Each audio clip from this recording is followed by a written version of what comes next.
Over the last 100 years, the Federal Reserve has created bubbles and burst them, enslaved us with debt, and destroyed our purchasing power through inflation. Yes, it's been a wonderful lie for the bankers. There are striking parallels in Frank Capra's It's a Wonderful Life to the lies and tricks that real bankers used to create the Federal Reserve. Human nature doesn't change, and the greedy elite of 1913 and 2013 look and act a lot like Potter, the banker in the movie. And many Americans are left like George Bailey, staring into the abyss as their dreams collapse and they face financial ruin. Do we live in a country that looks a lot more like Pottersville than Bedford Falls? What does Frank Capra's film show us about how we got here and how we can get out? When the Federal Reserve was created 2 days before Christmas 100 years ago, it was a culmination of 6 years of fraud, fear, and manipulation. I've never really seen one, but that's got all the earmarks of being a run. The Panic of 1907 was used to shape public support for the Fed. The panic was triggered by rumors that 2 major banks were about to become insolvent, just as we see in the movie. George, there is a rumor around town that you've closed your doors. Is that true? I am going all out to help in this crisis. I have just guaranteed the bank sufficient funds to meet their needs. They will close up for a week and then reopen. Just took over the bank. I may lose a fortune, but I am willing to guarantee your people too. Just tell them to bring their shares over here, and I will pay 50 cents on the dollar. Oh, you never miss a trick, do you, Potter? Unfortunately, J.P. Morgan got away with the deception and was able to shut down competitors and snapped up assets at fire sale prices. Take during the Depression, for instance. You and I were the only ones that kept our heads. You saved the building and loan. I saved all the rest. Yes, well, most people say you stole all the rest. The envious ones say that, George. The suckers. Charles Lindbergh Sr. warned people at the time of the creation of the Federal Reserve that it would not stop boom and bust cycles, but would actually create them in order to benefit its private owners. Here's what he said. To cause high prices, all the Federal Reserve Board will do will be to lower the rediscount rate, producing an expansion of credit and a rising stock market. Then, when businessmen are adjusted to these conditions, it can check prosperity in mid-career by arbitrarily raising the rate of interest. It can cause a pendulum of a rising and falling market to swing gently back and forth, or cause violent fluctuations by a greater rate variation. And in either case, it will possess inside information as to the financial conditions and advanced knowledge of the coming change, either up or down. This is the strangest, most dangerous advantage ever placed in the hands of a special privileged class by any government that ever existed. The system is private, conducted for the sole purpose of obtaining the greatest possible profits from the use of other people's money. They know in advance when to create panics to their advantage, and they know when to stop panic. Inflation and deflation work equally well for them when they control the finance. As we see in the movie, not all lending institutions have the same motivations. Now, you take this loan here to Ernie Bishop. You know, that fellow that sits around all day on his brains in his taxi, you know.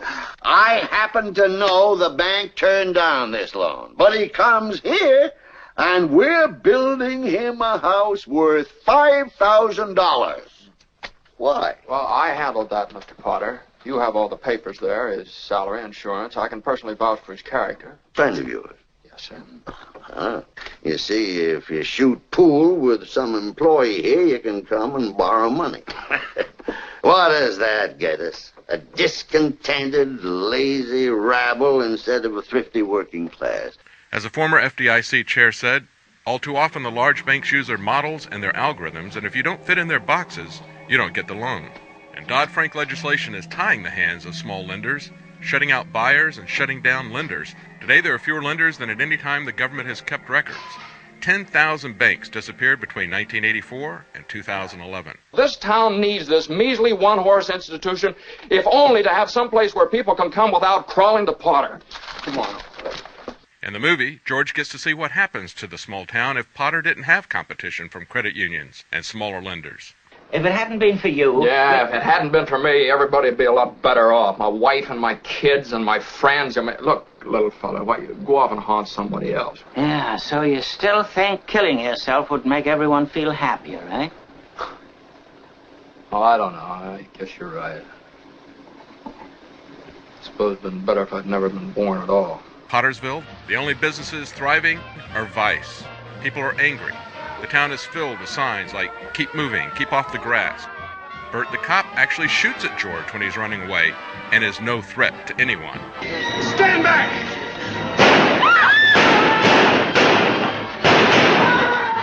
Everyone is a renter, no one has a stake. Now, you're Ernie Bishop, and you live in Bailey Park with your wife and kid. Look, Bud, what's the idea? I live in a shack in Pottersfield. My wife ran away 3 years ago and took the kid, and I ain't never seen you before in my life, see? Private property and everyone having a stake is the antidote to Pottersville. Here, you're all businessmen here. Doesn't it make them better citizens? Doesn't it make them better customers? But whether it's the Trans-Pacific Partnership or a global carbon tax, the global elite don't see you as a stakeholder. They want to turn us all into serfs and treat us like cattle. Just remember this, Mr. Potter, that this rabble you're talking about, they do most of the working and paying and living and dying in this community. Well, is it too much to have them work and pay and live and die in a couple of decent rooms and a bath? Anyway, my father didn't think so. People were human beings to him, but to you, a warped, frustrated old man, they're cattle. Well, in my book, he died a much richer man than you'll ever be. I'm not interested in your book. I'm talking about the building and loan. I know very well what you're talking about. You're talking about something you can't get your fingers on. Speaking of riches, do you find the salary amounts amusing when Potter tries to buy George off? Let's look at your side. Young man, 27, 28, married, making, say, 40 a week. 45. 45. George, I'll start you out at $20,000 a year. $20,000 a year?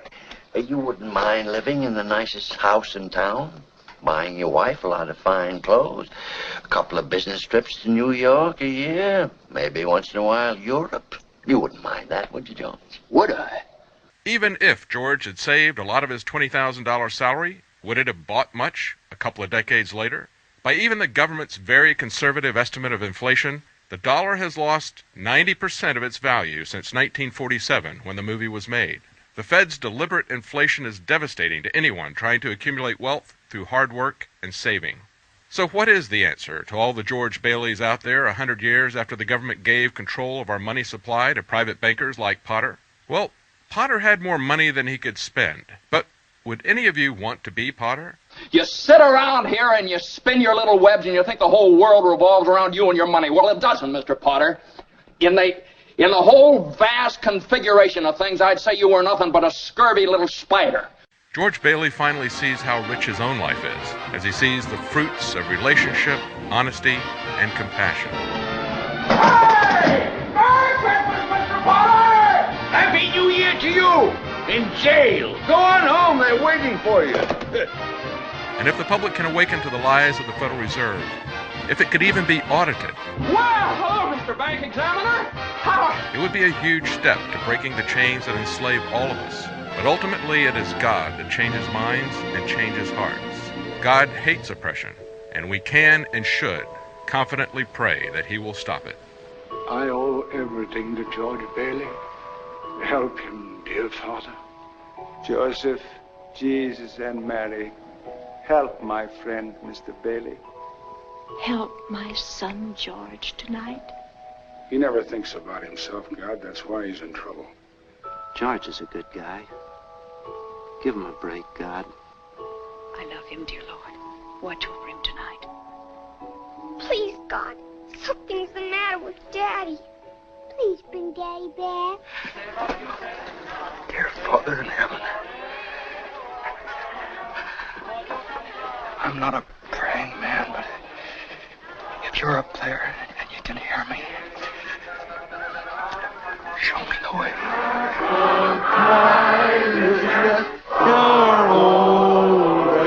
For the Infowars Nightly News, I'm David Knight.